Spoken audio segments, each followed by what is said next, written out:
Hello, friends, and welcome back to Stories About Entitled People.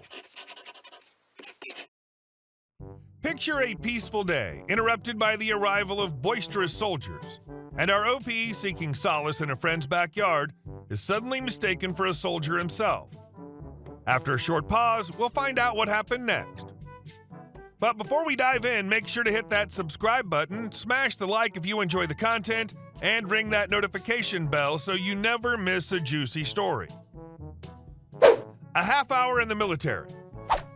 A few years ago, if you consider 25 to be a few, I was in the American military for half an hour, apparently. Here's how it happened. This, by the way, was in the UK. After a strenuous period at work, I was given a few weeks off to relax and decided to head down and visit a very old and dear friend of mine who owned a large property near a military base. This proved to be a mistake, as obviously it was incredibly noisy due to the arrival of a large number of American troops for some sort of joint training exercise. I got myself some earplugs, a book, and relaxed in the backyard while my friend, who ran a nearby pub, was serving booze and roast dinners. I'd just gotten to chapter 6 of a book and was dozing off when my nap was interrupted by the increasingly loud, enraged scream of what turned out to be a large, bald man who looked like he would be wearing sunglasses if he could possibly get away with it. Before I knew it, I was in an arm lock, being dragged across the garden to the gate and dragged down the street.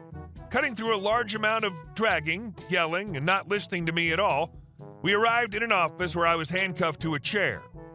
Enter Provost Paul, a large man with an amazing red mustache and no other visible hair. Conversation is approximate because 20 years. Also, at the time, I was not in the best mood for observation. Provost Paul, son, you were caught in the yard of some local. What y'all got to say for yourself? Me, sir, I have no idea what's going on. I'm just staying here with a friend. Provost Paul, soldier, Wait, you're not even American, are you? Me, someone just came in and grabbed me. I was born down in Cornwall. At this point, the man just goes entirely red. I mean, solid red, pulsing vein, gritted teeth, the works. The fact his mustache was vibrating was, after the fact, fascinating. He screamed something in a pitch too military for us mere mortal ears to understand, and 3 men just materialized. I swear, no one opened a door.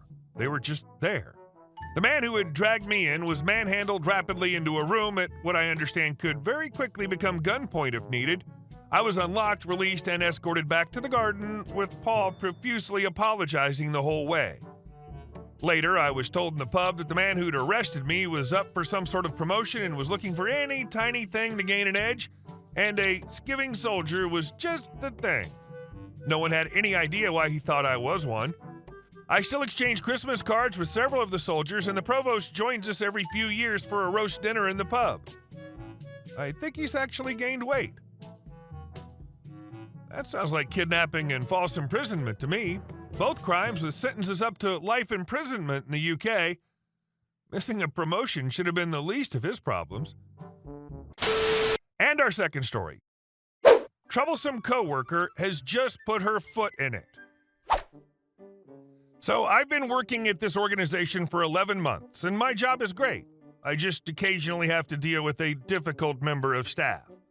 Months ago, my boss stepped in after I voiced that this coworker, we'll call her Karen at this point for ease, had a habit of getting marketing decisions overturned due to her personal preference.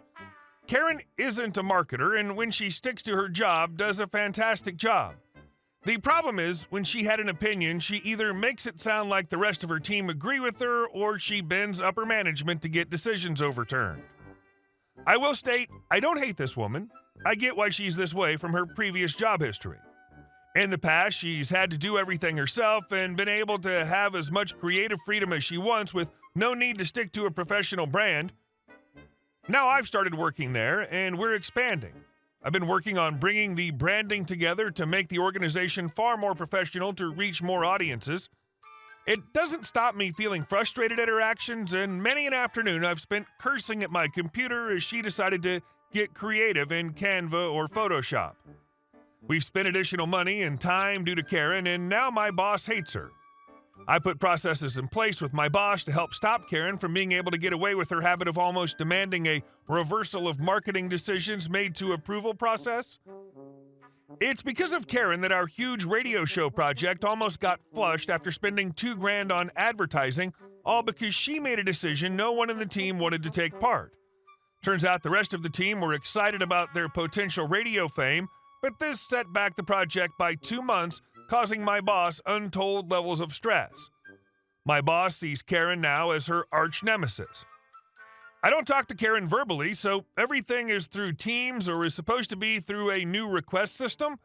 The automated request system is lovely, and everyone has found it helpful as it allows me and my boss to keep on top of requests, assign to whoever needs to focus on things, to also have information to help us complete the tasks requested of us. The processes my boss and I created have been working recently, until Friday. In a group chat, I mentioned to Karen and everyone else in her team about a new landing page being designed. We have a PR campaign launching on Thursday, and it's connected to statistics from the research we've been running.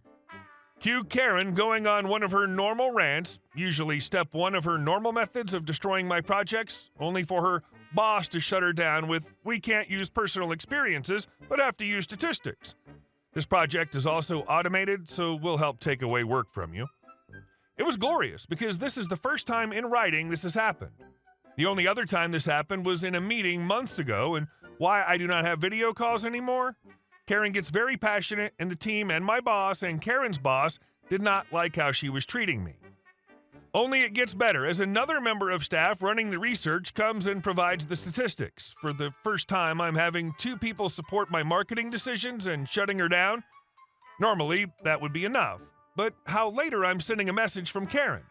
She's finally completed her sample pack for a campaign. It's a little late already, but hey, at least we have it, so start to check it out. This is where I swear at my screen again. Good thing I work from home.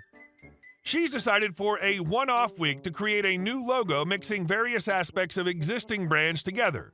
We have a set of branding where we have a typography logo and a matching icon. Said icon can only be used for that brand. She's taken the icon to create a new brand. Brand guidelines are really clear on the use of the logos, and we have templates created with very set typography usage in terms of location, size, font, and color. Trying to be diplomatic and to help her save face, I message asking her where the logo has come from, as logos need to be approved by my boss. We work different hours, so I've finished work by the time I get a response. I was expecting a, "Sorry, I made it, I can't remove it," but instead, she's done the stupidest thing and decided to step her foot in it. "I didn't think it was a big deal. I've emailed your boss." The email is going to my boss, who hates her, showing that she's decided, despite many warnings, to get creative with branding for no reason, claiming it'll help us obtain a substantial amount of leads. Last week, I pulled in more leads than the whole team managed in a year. This small pack Karen has created will not make much of a dent. My boss is going to come back from some holiday off to a full inbox enough to make anyone weep, including one from Karen, who's not using the approval system set out, showing she's breaking the rules again. She's also CC'd in myself and her own boss. This is not going to go well for Karen tomorrow. I'm not sure if it's petty revenge, as I did try and be diplomatic, but I could have also done more to stop her getting herself in trouble. Tomorrow's going to probably involve a lot of swearing from my normally very polite boss. It's weird, but I feel bad for her. But at the same time, hoping Karen will finally understand not to do this stuff in the future. You can't help someone like this. All you can do is stay out of the way as she careens toward disaster. You tried, but she just had to do her. And our last story.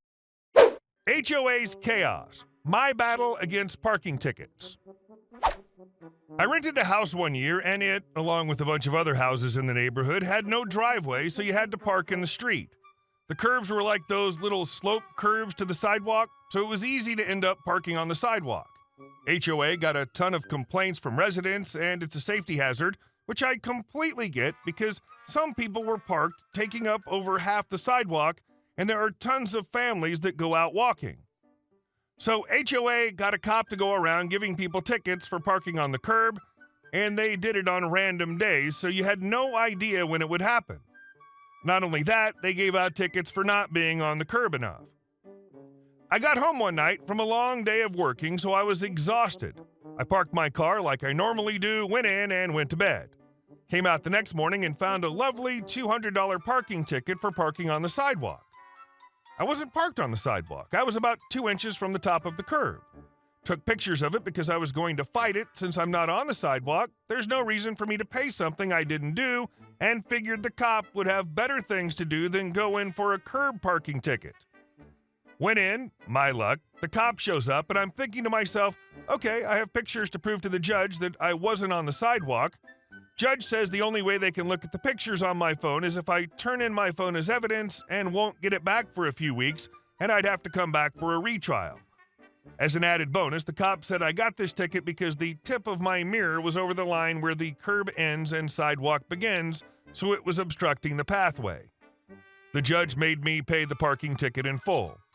So I started parking a little lower on the curb, and less than a week later I got another ticket, but this time for not being on the curb enough. Went in to fight it, printed pictures this time. The same damn cop that gave me the first ticket was the one who gave me the second one. The judge ended up ruling in the cop's favor because the car could have been moved for the pictures, and the cop said I was parked 0.5 inches too low. Had to pay another $200. Best part, the head of the HOA was notorious for parking on the curb because he didn't want his nice truck to get hit. Lo and behold, he never got a ticket, and everyone caught on. People got to talking, and turns out the cop handing out all the tickets was the head of the HOA's best friend. One Karen went off on him at one of the neighborhood gatherings, threatening to send her lawyer husband after him, and suddenly the cop stopped showing up. So thank you, Karen, and screw you, HOA and PD, you money-hungry jerks. Hey guys, thank you all for watching video. I'll see you next time.